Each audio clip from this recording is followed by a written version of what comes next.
आज विशेष रूप से काशी हिंदी संस्थान आप लोगों के लिए एक ऐसा वीडियो लेकर प्रस्तुत हो रहा है जो कि आईएससी के बच्चों के लिए बहुत वाइटल है। इसलिए मैंने विशेष रूप से सोचा और मुझको आना पड़ा आज की क्लास में कि नहीं, बच्चों को कुछ विशेष जानकारी दिया जाए। कुछ बच्चे कंपार्टमेंट हो गए हैं कुछ सब्जेक्टों में, तो मेरे पास फ़ोन किए सर का सब्जेक्ट में अगर और अधिक इम्प्रूवमेंट कैसे हो सकता है। तो ये वीडियो कंपार्टमेंटल यानी आईएससी में जो बच्चे कंपार्टमेंटल हुए हैं और जो बच्चे इम्प्रूवमेंट करना चाहते हैं, यानी अपने मार्क्स से का पेपर में सेटिस्फाइड नहीं है, तो वे बच्चे कैसे और इम्प्रूवमेंट करें, अपने परसेंटेज को कैसे गेन कर लें। तो आज का ये वीडियो इसी संदर्भ में मैं लेकर के प्रस्तुत हुआ हूँ। बच्चों ध्यान दें, पहली बात मैं कंपार्टमेंटल की संदर्भ में बात करूँगा। कंपार्टमेंटल बच्चे यानी एलिजिबिलिटी क्या है कंपार्टमेंटल एग्जामिनेशन के लिए और इम्प्रूवमेंटल एग्जामिनेशन के लिए क्या एलिजिबिलिटी है। पहली बात तो यह जान लो बच्चों, कंपार्टमेंटल बच्चे वही दे सकते हैं जो बच्चे इंग्लिश में एटलीस्ट पास हों और 2 सब्जेक्टों में और पास हों। अगर मान लो कुल 4 सब्जेक्ट में आईएससी मानता है कि पास होना मस्ट है, तो 4 सब्जेक्टों में एक तो इंग्लिश प्लस एनी 3, तो इंग्लिश प्लस 2 सब्जेक्ट में पास हैं, कोई एक आध सब्जेक्ट में और फेल हैं, तो उसके लिए हमारी आईएससी जो है बच्चों के लिए कंपार्टमेंटल सिस्टम लेकर के आया है।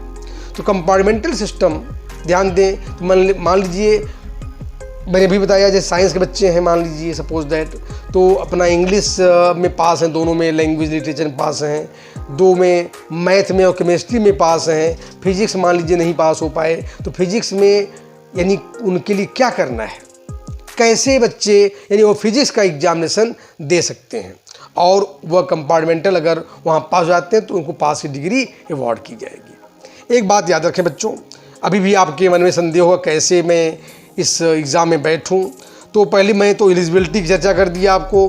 कंपार्टमेंटल एग्ज़ामिनेशन के लिए इंग्लिश प्लस 2 सब्जेक्ट में पास होना मस्ट है। और एक बात जान लो, एक ही सब्जेक्ट में आपको अपीयर्ड होना होगा। ये अगर आप चाहोगे नहीं ये 1+2 में मैं पास हूँ, 2 सब्जेक्ट में बैठ दूँ, 2 पेपर में बैठ जाऊँ, तो ये संभव नहीं है बच्चों। एक ही सब्जेक्ट में आपको एग्ज़ामिनेशन यानी चूज़ कर लेना होगा आपको बढ़िया ढंग से, कौन सा सब्जेक्ट में बैठने से मेरा उद्धार होगा। तो कंपार्टमेंटल पेपर एक ही पेपर में आपको अपीयर्ड होना होगा। और एक बात जान लीजिए, प्रोजेक्ट मार्क्स जो है और प्रैक्टिकल मार्क्स जो हैं आपको स्कूल ने जो प्रोवाइड किया है वही मार्क्स आपका होगा, यानी उसके लिए कोई अलग से एग्ज़ाम या अलग से कोई सिस्टम नहीं होगा। यानी याद रखें, प्रोजेक्ट प्लस प्रैक्टिकल मार्क्स के लिए जो स्कूल दिया है वही आपको वही मार्क्स मिलेंगे। कोई नया सिस्टम कंपार्टमेंटल के बच्चों के लिए और कुछ नया नहीं आने वाला है। और ध्यान दें बच्चों, कंपार्टमेंटल एग्जामिनेशन का जो रजिस्ट्रेशन है ये बहुत वाइटल है। ऑलरेडी जो है ये बहुत इंपॉर्टेंट, 19 जून से लेकर के 23 जून तक ये ऑलरेडी प्रक्रिया यानी शुरू होगी। और एक बात जान लें, 500 रुपया यानी पर पेपर यानी पर सब्जेक्ट में आपको वहाँ पर एग्ज़ाम में अपीयर्ड होने के लिए फ़ीस जमा करना पड़ेगा, यानी जो चार्ज है वह देना पड़ेगा आपको। यह मस्ट है आपके लिए व्यवस्था। और आपका सर्टिफिकेट जो है स्कूल में जमा हो जाएगा, जो मार्कशीट है सर्टिफिकेट है सारी प्रक्रिया के तहत स्कूल में जमा हो जाएगा। फिर आपको काउंसिल यानी जो आप एग्ज़ामिनेशन दोगे, नया सर्टिफिकेट नई मार्कशीट काउंसिल आपको प्रोवाइड करेगा, वह मार्कशीट और सर्टिफिकेट आपको स्कूल से फिर प्राप्त हो जाएगा। इस तरह से मैंने कंपार्टमेंटल के लिए सारी प्रक्रिया बता दिया।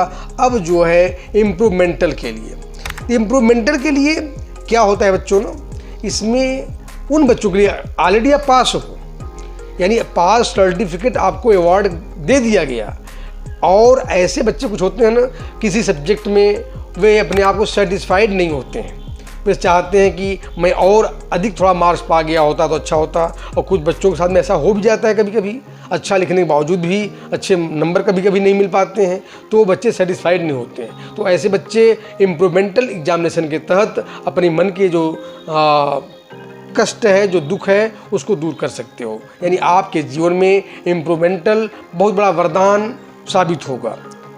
यानी एग्जामिनेशन दिए लेकिन किसी कारण सेटिस्फाइड नहीं हो पाए, आपको सेटिस्फाइड कैसे होना है, ये बहुत वाइटल है बच्चों, ध्यान दें। इम्प्रूवमेंटल एग्जामिनेशन एक ही सब्जेक्ट में एग्ज़ाम देना होगा, और इसमें एक कंडीशन जान लीजिए, यानी इसमें आपको पास होना पड़ेगा, पास सर्टिफिकेट, इंग्लिश प्लस कोई 3 सब्जेक्ट में आप पास हैं, और जिसमें पास हैं उसमें अगर आपको परसेंटेज और अधिक करना है तो उसी में से कोई एक पेपर आप एग्जामिनेशन दे सकते हो बच्चों। और एक बात जान लें, प्रोजेक्ट प्लस प्रैक्टिकल मार्क्स जो है, यह आपको जो स्कूल प्रोवाइड किया है इसमें भी वही प्रक्रिया रहेगी जो स्कूल आपको मार्क्स दे चुका है प्रोजेक्ट के लिए, और आप प्रैक्टिकल एग्जामिनेशन के लिए जो मार्क्स पाए हो वही मार्क्स रहेगा, उसमें कोई परिवर्तन नहीं किया जाएगा। और एक बात जान लीजिए, दोनों एग्जामिनेशन जुलाई में होंगे, इसका भी फॉर्म फिलअप 19 जून से 23 जून के बीच में ही होगा, और दोनों एग्जामिनेशन चाहे कंपार्टमेंटल एग्जामिनेशन है चाहे इम्प्रूवमेंटल एग्जामिनेशन है, तो इन दोनों का एग्जामिनेशन जुलाई में होगा। ध्यान दें, मैं बराबर बता चुका हूँ कंपार्टमेंटल और इम्प्रूवमेंटल में अंतर क्या है। कंपार्टमेंटल उन बच्चों के लिए जो बच्चे फेल हैं एक सब्जेक्ट में, यानी ऑलरेडी पास की डिग्री नहीं प्राप्त किए हैं, यानी एक सब्जेक्ट में फेल हैं और इंग्लिश प्लस 2 सब्जेक्ट में पास हैं। बात समझ आ रही है आप लोगों को, एक सब्जेक्ट में इंग्लिश प्लस 2 सब्जेक्ट में पास हैं, एक सब्जेक्ट में और पास हो जाते तो उनकी नैया पार हो जाती। ऐसे बच्चे जिसमें फेल हैं एक सब्जेक्ट में और वह तैयारी करके एग्ज़ाम दे करके पास सर्टिफिकेट काउंसिल से प्राप्त कर सकते हैं, तो उनके लिए सारी प्रक्रिया मैंने भी बता चुका कंपार्टमेंटल के लिए। और इम्प्रूवमेंटल के लिए ऑलरेडी वो पास है, दोनों में फ़र्क देखिए, इम्प्रूवमेंटल क्या है, कंपार्टमेंटल पास नहीं है, ऑलरेडी वो फेल है, लेकिन इंग्लिश और 2 सब्जेक्ट में पास है, तीसरा सब्जेक्ट में पास होकर के वह ISC का पास सर्टिफिकेट प्राप्त कर सकता है। लेकिन इम्प्रूवमेंटल एग्जामिनेशन वह है जो ऑलरेडी पास है लेकिन और बेटर परसेंटेज करने के लिए एक सब्जेक्ट में पास यानी और परसेंटेज बढ़ाना चाहता है, तो उसके लिए इम्प्रूवमेंटल एग्जामिनेशन है। इसका भी फीस जो सिस्टम है 500 रुपया पर पेपर, यानी आपके लिए सिस्टम पर सब्जेक्ट जो बनाया गया है इसको आपको देना पड़ेगा। और फिर से आप जो हैं एग्जामिनेशन जो जुलाई में होने वाला है, ऐसे बच्चे जो हमारे पास रिक्वेस्ट किए थे वे ज़रूर से ज़रूर फॉर्म भरें, और उनके लिए गोल्डन चांस हमारी काउंसिल प्रोवाइड करती है। आज के इस वीडियो में इतना ही, नेक्स्ट समाचार आपको नए वीडियो में प्राप्त हो जाएगा बच्चों। धन्यवाद।